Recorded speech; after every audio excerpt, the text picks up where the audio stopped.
Leibniz, filosofo e matematico, riprese una locuzione latina: natura non facit saltus.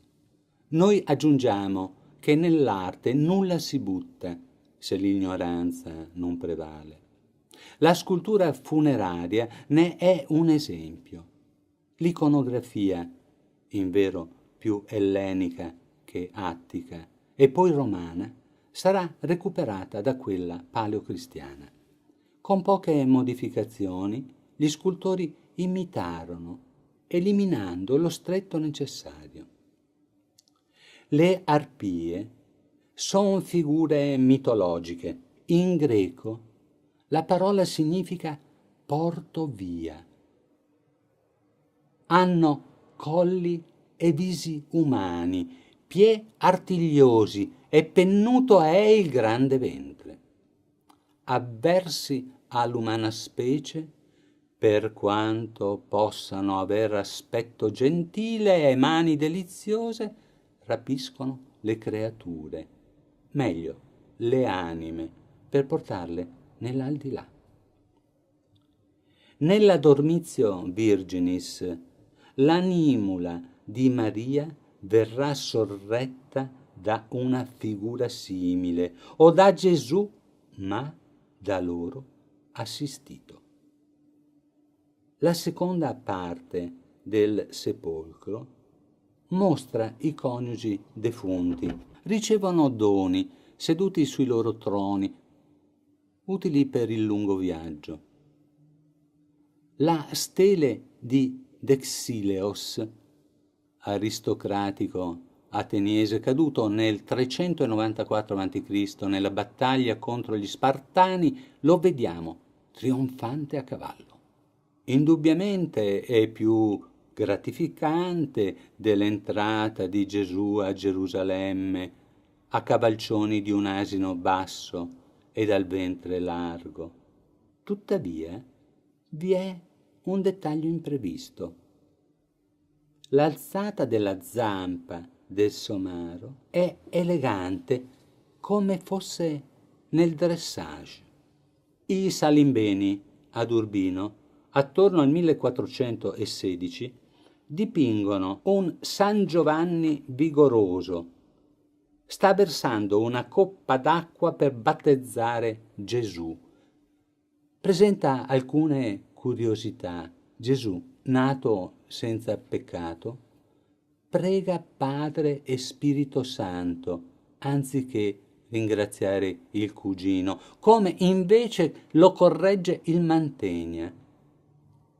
Con Tintoretto, Gesù ha il corpo di un adolescente, un rovesciamento gerarchico, spiegabile solo se siamo di fronte ad una iniziazione. Sileno tiene in braccio Dionisio per un battesimo orfico, una iniziazione di rara bellezza.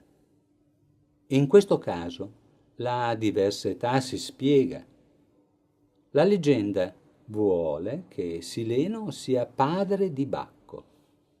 Quando porta il nome romano, Bacchus è un infante, ma nella possessione estatica indossa il nome greco, Dionisos, e diventa un dio.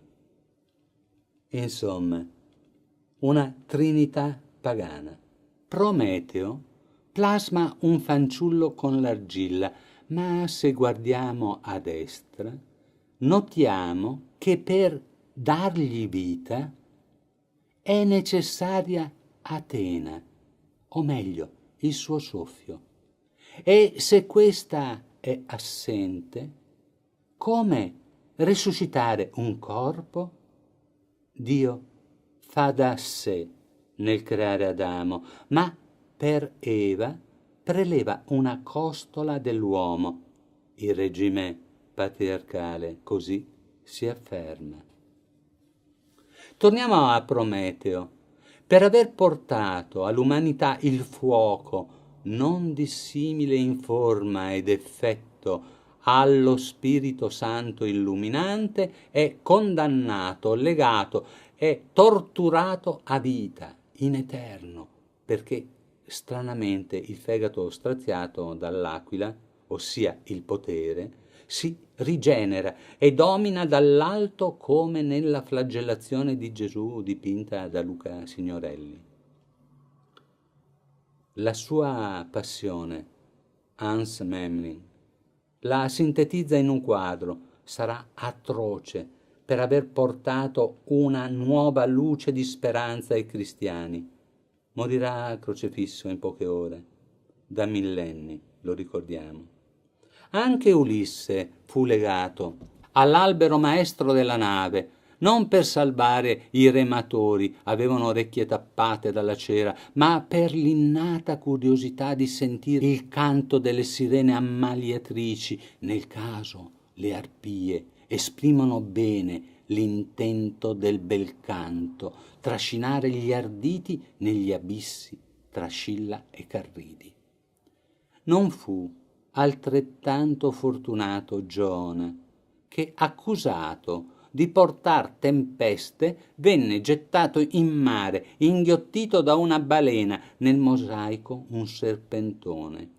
Tanto si lamentò con tutti gli elementi, Iddio compreso, che riuscì indigesto, vomitato in mare, ed ora lo vediamo sereno a riposare a terra con gioia dei pescatori. Torniamo ai sarcofagi ed al loro etimo greco. La parola tino è sinonimo di sarcofago. Non sappiamo quando la metamorfosi si compie. Lo scultore romano adottò la strigilatura, che replica all'infinito la forma del vaso o del tino, creando un movimento astratto, ondulatorio, aereo.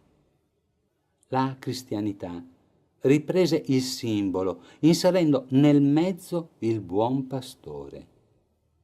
La storia dell'arte non fa salti, recupera, adegua, oltre il nostro tempo. Anche il buon pastore, scolpito a tutto tondo, ha avuto nobili precedenti nel Kouros moscoforo del 560 a.C. Si trova nel Museo dell'Acropoli ad Atene, o in Hermes Crioforo. L'ovino tenuto sulle spalle non è salvato da un pastore premuroso, bensì destinato all'altare sacrificale. Con prodigioso artifizio l'arte dona alla pecora scolpita lunga vita e celebrità, più di quella vera, usata, poverella, come modella.